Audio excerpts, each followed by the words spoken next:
Drejtësia tranzicionale është çelësi për një të ardhme paqësore dhe të drejtë. Cilat janë zgjidhjet për të siguruar që drejtësia të arrihet për të gjithë?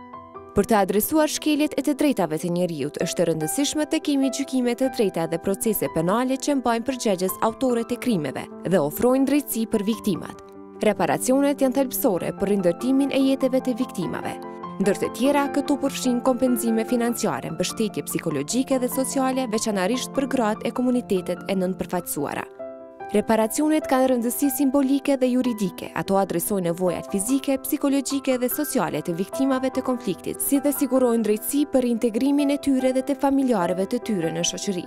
Reformat në sistemin e drejtësisë dhe të sigurisë janë të nevojshme për të parandaluar përsëritjen e krimeve. Kjo përfshin trajnimin e zyrtarëve dhe rishikimin e ligjeve.